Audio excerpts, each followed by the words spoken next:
주님께서 여러분과 함께 루카가 전한 거룩한 복음입니다.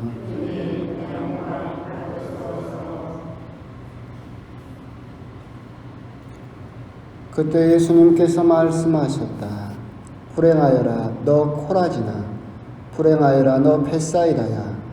너희에게 일어난 기적들이 띠로와 시돈에서 일어났더라면 그들은 벌써 자루옷을 입고 재를 뒤집어 쓰고 앉아 회개하였을 것이다. 그러니 심판 때에 띠로와 시돈이 너희보다 견디기 쉬울 것이다. 그리고 너 가파르나움아, 내가 하늘까지 오를성 싶으냐? 저승까지 떨어질 것이다. 너희 말을 듣는 이는 내 말을 듣는 사람이고, 너희를 물리치는 자는 나를 물리치는 사람이며, 나를 물리치는 자는 나를 보내신 분을 물리치는 사람이다. 주님의 말씀입니다.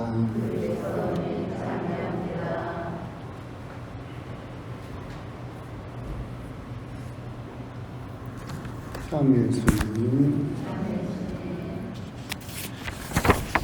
10월이 되었습니다. 10월 됐다고 뭐 특별한 건 없고요. 달력도 10월, 11월, 12월 석 장 남았네요. 오늘은 여러분도 아시는 아기 예수의 데레사 성녀, 보통은 우리가 소아 데레사라고 부르는 성녀 주길입니다. 오늘 복음도 사실은 그분 삶과 연관지어져서 오늘 복음이 선택되고 공독된 것 같습니다. 우리는 보통 아빌라의 데레사, 아빌라는 스페인에 있습니다. 그분을 대데레사, 대화데레사라고 부르고, 또 리지웨의 데레사, 리지웨는 프랑스에 있습니다. 그분이 아기 예수의 데레사, 보통 소아 데레사라고 부르는 분이죠. 대소 그렇게 구분을 하죠. 중화 데레사도 있습니까? 라고 물어보면 있습니다. 가운데 것도 있어요. 하여튼 그래서 데레사라는 성녀들을 그렇게 구분하기도 하는데, 하여튼 그래서 오늘은 그 중에서 어렸을 때 뭐 어머니를 잃고 두 언니들이 다 수도에 입회하고, 그래서 14살에 수도원, 공세 수도원, 가르멜 수도원에 입회를 했고, 거기에서 9년, 10년 그렇게 사시다가 24살에 거기에서 결핵으로 또 운명하셨던 분이기도 하고, 어떻게 보면 그냥 묻혀버릴 수 있는, 아무도 기억하지 않을 수도 있는 그런 조용한 삶을 사셨던 분이지만, 지금은 교회에 학자로 선포가 되었고, 그리고 또 지금처럼 기억하고 있고, 그렇게 큰 축일을 지내는 이유가 무엇일까에 대해서도 우리들은 한번 생각을 해볼 필요가 있을 겁니다. 재밌는 부분은 그거예요. 우리 교회에서 여성을 교회 학자라고 선포한 분은 3분이 계세요. 3분이. 여성 중에서 시에나의 카타리나, 그리고 아까 말씀드린 대데레사, 아벨라의 데레사, 그리고 오늘 기억하는 리지웨, 소아 데레사, 이렇게 3분을 교회 학자라고 선포를 했죠. 재밌는 건 맨 먼저 선포된 시에나의 카타리나 성녀는 돌아가시기 3년 전에야 글을 깨우쳤어요. 글을 몰랐어요, 평생. 그런데 돌아가시기 3년 전에 드디어 글을 깨우쳤죠. 그러니까 그 전에 그분이 쓰셨다라고 하는 글들은 그냥 구술했던 것을 누가 받아 적어줬던 거죠. 대데레사 성녀, 수많은 책을 쓰셨고 신비가로서 유명했던 아빌라의 데레사 성녀는 학교를 17살까지밖에 다녀본 적이 없어요. 그 후로 학력이 없죠. 우리가 지금 생각하면 고2 때 중퇴한 거겠죠. 소아 데레사 성녀도 똑같아요. 14살에 수도원에 들어갔어요. 그러니까 학업이 이어질 수가 없었죠. 교회 학자라고 칭해지는 세 분이 지금 눈으로 보면 대학교 졸업 못했어요. 그죠? 학위가 있는 것도 아니고.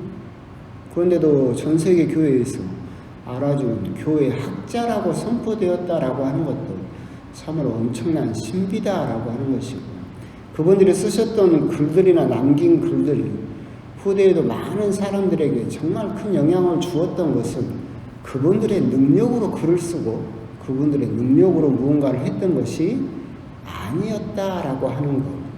그분들에게 하느님의 사랑과 은총이 있었고 하느님 사랑과 은총을 겪은 그것을 글로 남겼기 때문에 인간의 머리로서는 다다를 수 없었던 깊은 신비를 깨달을 수 있었고, 그 일부분을 글로 남겼기 때문에 교회 학자라는 영광스러운 그런 월계관을 또 쓰셨던 것이 아닐까, 이제 그런 생각이 듭니다. 소아데레사 성녀도 14살에 이제 수도원에 들어갔고, 오늘 또 종교의 달에 프란시스코 하베르 성인하고 같이 종교의 성인이기도 하죠. 근데 또 아이러니한 게 뭐냐면, 이분은 평생 태어나서 프랑스를 벗어난 것이 한 번밖에 없어요. 수도원 들어가기 전에 로마 한 번 가본 것 외에는 봉쇄 수도원에 들어가서 나와본 적이 없었죠.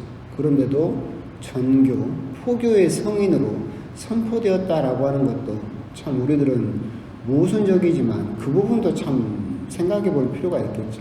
결국 중점적으로 우리가 소아데레사 성녀에게서 생각해 볼 수 있는 것은 작은 일이 하느님의 일이다라고 하는 것을 이제 우리들에게 생각해 주게 하는 거예요. 무슨 말이냐라고 한다면, 그 당시 소아데레사 성녀가 살았던 시대에는 프랑스에서 교회를 지배하던 많은 생각 중에 하나가 얀세니즘이라는 이단이 있었어요. 얀세니즘은 뭐냐면, 얀센이란 사람이 카톨릭 교회 안에서 일으킨 신심운동이었는데 그게 많은 사람들에게 이단이라고 규정이 됐음에도 불구하고 영향을 줘버렸어요. 이 얀세니즘의 영향은 뭐냐면, 하느님으로부터 은총을 받기 위해서, 거룩한 사람이 되기 위해서는 고신극기, 경건한 생활, 엄격한 고행을 해야만 하느님께 은총을 받을 수 있다, 거룩한 사람이 될 수 있다라는 그런 주장이죠. 그래서 수도자들이 밤이면 밤마다 자기 등을 채찍으로 내리치고 수도 없이 단식을 하고 바늘 위에서 잠을 자고 그런 엄격한 고행을 해야만 거룩한 사람이라고 인정받고 하느님께 은총을 받을 수 있다라고 하는 게 얀세니즘의 영향이었고, 사실은 지금까지도 있죠. 그죠? 엄격하게 살아야만 하느님의 은총을 받을 수 있다라는 영향은 지금까지도 있고, 그것이 반드시 틀린 건 아니죠. 방만하게 산다고 해서 하느님의 은총을 받을 수 있는 건 아니지만, 은총을 받는 방법이 그것뿐만은 아니다라고 하는 거, 그것을 누가 보여주었느냐라고 한다면 소아데레사 성녀가 보여준 거죠. 그분이 보여준 영성, 신앙은 뭐냐면, 일상 안에서 작은 일들로도 하느님께 충분히 은총을 받을 수 있다.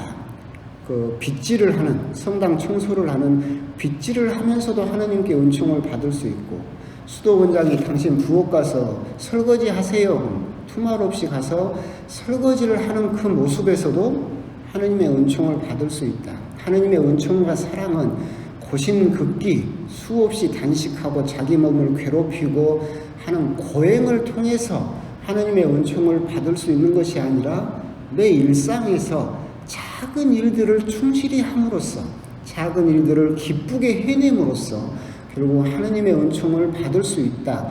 그렇기 때문에 그분을 소아데레사, 작은 꽃이라고 부르는 이유가, 우리들은 생각을 하면 무슨 큰 꽃을 피우고 엄청나게 아름다운 꽃을 피워야만 그 꽃의 가치를 인정받는 것처럼 생각하지만, 소아데레사 성녀는 길가에 핀 작은 민들레나 작은 들꽃처럼 그 모습으로도 하느님을 충분히 찬미할 수 있고 하느님께 은총을 받을 수 있다라고 하는 것을 교회에 보여주었고, 지금 우리들에게도 보여주고 있다. 이 부분은 지금 현재 우리들이 많이 또 생각을 해볼 필요가 있는 게 그거예요. 오늘 복음을 보면 코라진, 벳사이다, 그리고 가파르나움이 예수님으로부터 불행하여라 라고 또한 큰 저주까지도 받는 모습을 보죠. 이 코라진, 벳사이다, 가파르나움은 지금 현재 우리들의 모습을 상징하고 있죠. 코라진, 벳사이다는 그 당시에 북쪽에 위치해 있으면서 랍비들의 학교가 굉장히 많았고, 그래서 교육열이 어마어마하게 높은 도시였어요. 그래서 율법을 통해서 교육을 수많은 사람들이 받으면서 자기 나름 똑똑하다, 자기 나름 지식인이다라고 하는 사람들이 살았던 곳이었고, 가파르나움은 또 물류가 교차하는 장소였기 때문에 굉장히 경제적으로 부유했던 곳이었어요.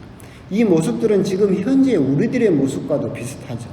내가 좀 안다, 내가 좀 똑똑하다, 서울대 나왔다 라고 하면서 예수님을 거부하는 모습, 내가 돈 좀 있다, 권력 좀 있다 라고 하면서 예수님을 받아들이지 않는 지금 현재의 모습과 같다.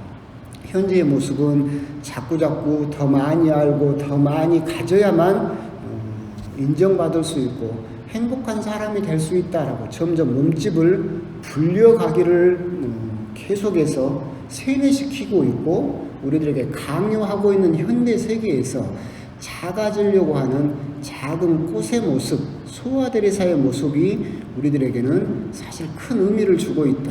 왜 그러느냐라고 한다면 지금 코로나 상황을 봤을 때 그러죠. 코로나는 왜 일어났어요? 사람들이 점점 커지려고 하니까 일어나는 거예요. 왜 그러냐면 그 봤을 때 수많은 전염병들이 인간들이 자연을 침해하면서 일어나는 거예요. 에볼라 바이러스 같은 건 왜 창궐했느냐면 밀림을 개발하면서 원숭이하고 접촉하기 시작하면서 원숭이가 가진 바이러스가 인간에게 들어오기 시작한 거죠. 코로나도 똑같아요. 코로나도 인간이 계속 자연을 침해하면서 누가 가지고 있던 균이 우리들에게 온 거예요? 박쥐가 가지고 있던 균이 우리들에게 온 거죠. 인간이 점점 커지려고만 하다 보니까 결국은 지금과 같은 상황을 맞이하게 됐을 때 우리 역시도 사실은 다시 한번 코로나라든가 또 다른 전염병이라든가 또 다른 팬데믹이 오지 않기 위해서 지금 우리가 한번 되돌아봐야 될 영성은 바로 소아데레사의 영성, 작아지려고 하고 그 작은 꽃의 모습으로도 하느님을 충분히 찬양할 수 있고 사랑받을 수 있다라고 하는 점, 그런 것들을 우리 현대세계 그리고 우리들에게도 주는 시사점이 있다라고 하는 거죠. 그렇기 때문에 요즘은 또 사람들이 한 추세로서 미니멀리즘이라는 것도 있어요. 뭐예요? 적게 갖겠다. 간단하게 삶의 모습을 간단하게 하겠다. 뭐든지 최신, 저부터 반성해야 되겠지만 저는 최신 기계를 좋아해가지고 하여튼 뭐 신제품만 나왔다고 하면 다 사고, 새로운 옷만 나왔다고 하면 다 사고, 새로운 차만 나왔다면 다 사고, 그런 것이 아니라 내가 가진 삶의 모습을 최대한 단순화해봐야 되겠다라고 하는 것이 미니멀리즘이겠죠. 이런 모습이 사실은 소아데레사의 영성과 맞닿아 있다는 거죠.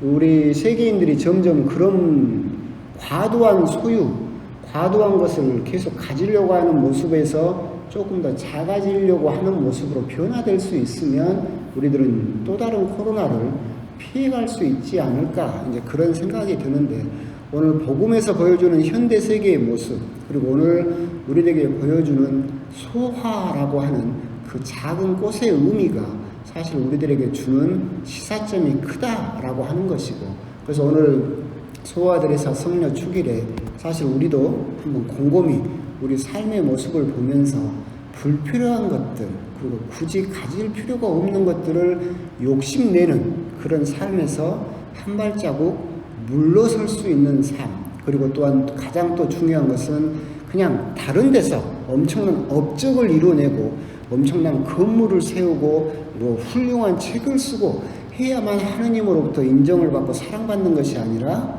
내 일상에서 작은 뭐 청소, 빗질하는 거, 설거지하는 거, 아니면 누군가를 깨끗하게 해주는 작은 일상을 충실히 사는 것, 그것만으로도 충분히 하느님께 인정받을 수 있고 하느님께 사랑받을 수 있다. 그런 부분에 대해서 일상의 작은 것들을 소중하고 충실히 할 수 있는 그런 삶의 모습을 가지려고 하는 것, 이건 역시도 소아데레사 성녀가 우리들에게 주고 있는 또 다른 영성의 모습이지 않을까. 오늘 소아데레사 성인 축일에 어떻게 보면 작은 꽃이라고 불렸던 그 삶을 우리가 한번 곰곰이 묵상해보는 것, 그건 역시도 참 중요한 일이지 않을까, 그런 말씀을 드리고 싶습니다. 아멘.